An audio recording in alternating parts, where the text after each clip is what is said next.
The same problem every human being faces. Stress, strain. Why? Why are you making it universal?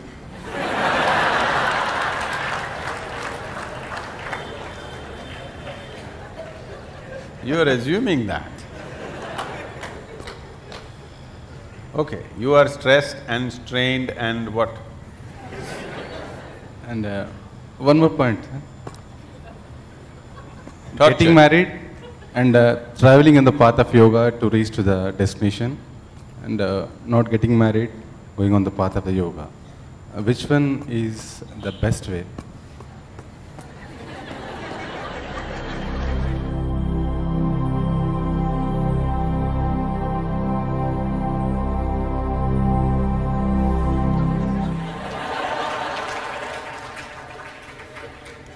So he has named his wife and children as stress, strain, torture.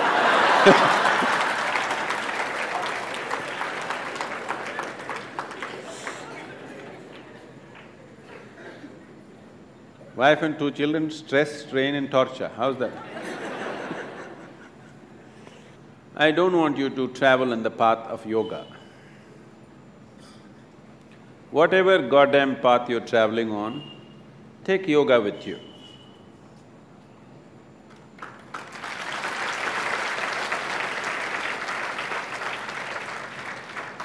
It will make the path easy and beautiful. Whether you go north or south, if it is dark, you take a torch, isn't it? Only northward people take torch, southern people take darkness with you. Is there such a thing? No. So, you getting married is because of your needs. You were not born with your wife, were you? You were born like this, a complete human being. Because you have certain needs, physical, psychological, emotional, maybe financial, social, that also is there, right? So, various needs. Marriage is generally supposed to be a package which deals with all these needs. Physical needs, psychological needs, emotional needs, social needs, sometimes financial needs also. So it is a comprehensive package that if you get married, all these problems are solved in one shot. Sometimes they may refuse to fulfill some of your needs. So you get stressed, strained and tortured. I want you to understand, you married for your well-being, not as some sacrifice for somebody's sake. You married for your needs and your well-being, isn't it? You better remember that all your life. You married and tied up the other person with you because you have needs. You did not do it for the other person's sake. Yes or no? Let's be straight about this. Yes or no? Yes. You remember this? If you remember this, you live in little gratitude, okay? You… if not all the 5 pancha and the 5 needs, at least 2 you fulfill for me, thank you very much, isn't it? All the 5 perfectly, maybe they did not fulfill, at least 2 or 3 they fulfilled, right? Your husband or your wife? Did they, didn't they? If they did not fulfill anything, I don't think you would be there by now. Yes or no? If they did not fulfill any of your needs, I do not think you would still be there. They are fulfilling some needs, a few things maybe they are not able to fulfill. So are you. You are also not able to fulfill every one of the needs of the other person. Some you're fulfilling, some you're not, isn't it so? So, why did this become stress, strain and torture?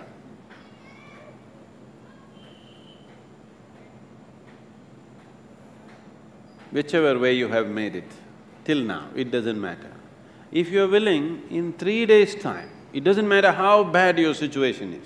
In 3 days' time, you can bring it to a semblance of peace. If not love, if not ecstasy, at least you can bring it to a peaceful state in 3 days' time if you are willing, 100%. Yes or no? At least you can shut up.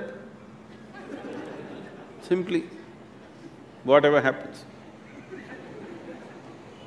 Peace will happen.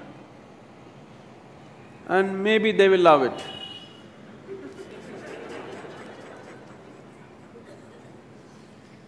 So, don't walk the path of yoga, whatever the path, you must carry yoga with you. If you carry yoga with you, it'll light up your path, whatever path you have chosen. You have chosen your path out of your needs. You already done it, so that's up to you. Those who have not done it, I would like you to choose your path not out of your compulsive needs, but of your conscious needs. So, when that stage in your life comes, it is time to consciously look at your life and see, will today's needs mean something to you after 5 years or 10 years? Will it be worthwhile to tie up your life for the simple needs that you have today, or are these just passing needs for you? It's a very strong need, you must marry. If it is not a strong need, it's a passing need. You can work out your needs probably by just going to a cinema, then no need to get married, you know. Yes, many people are like this, their needs are not very strong, it's just passing. But social structure tells them you have to. Not necessary. It must be a conscious choice. Whichever way you go, it must be your conscious choice, not compulsive choices. Because if you choose compulsively, you will always take it out on the people around you. Because you feel like a slave and you don't like it, so you take it out on them and they will take it out on you. So, it is not about what you're doing, it is about how you do it. What you're doing is according to our requirements, but how you do it will determine the nature of your life. Is it an advantage to walk single rather than walk with people? Yes, if you want to walk rapidly. In Africa there is a saying, they say, if you want to walk quick, walk alone. If you want to walk long, walk in company. If you're making a long distance journey, it's better to have company. If you are walking a short distance and very quick you want to walk, it's best to go alone, isn't it? Gautama said another thing. When somebody asked him the same question, he said, "It is better to walk alone than to walk with a fool." Because by looking at you, he is very clear, who else will marry you?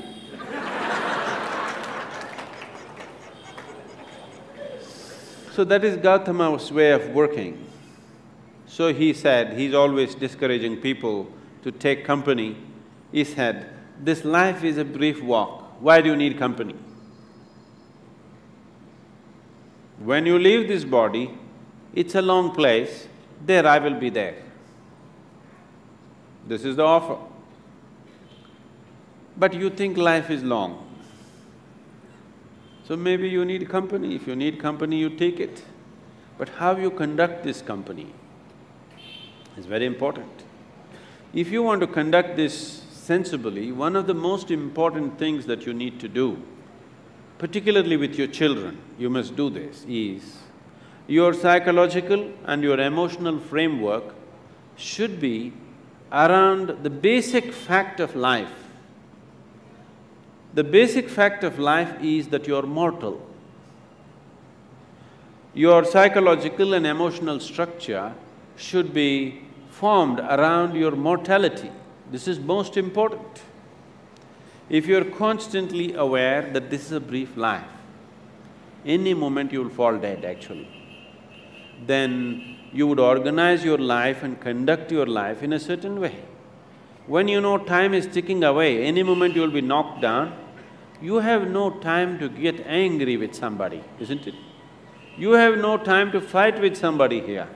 You have no time to sit there depressed for a long period of time because tick, tick, tick, tick, it's going away. Because your psychological structure is organized around your immortality, because of that, you have lot of time to fight, to be depressed, to be frustrated, to fret, to fume. You have a lot of time. So it's very, very important that everybody organizes their psychological and emotional structure around the mortal nature of our existence. After all, you are just a baton carrier between the last generation and the next generation, isn't it? Yes? For a brief time it's in your hands, this world. Afterwards, somebody else is going to take it. You will see, taking the baton from the previous generation happens in most ugly ways. Handing over the baton to the next generation happens in horrible ways, simply because people's mind is structured around their belief of immortality. They don't see they're mortal. If you're constantly aware that you're mortal, sense will naturally dawn upon you. You will have no time for foolishness. Suppose you're aware that tomorrow you're going to die, would you spend today fighting with somebody? Because your time is ticking, isn't it? And your time is ticking even now. Not after a doctor diagnoses you with some horrible disease. Even now it's ticking, isn't it so? If you want to explore the possibility of what this is, the immensity of what this is, then the time is ticking too rapidly. And time is an extremely relative experience. If you're joyful and blissful, even if you live to be 100, it's a very brief life. It's gone in no time. So, in this brief life, where do you get time for stress, strain and torture? I don't know.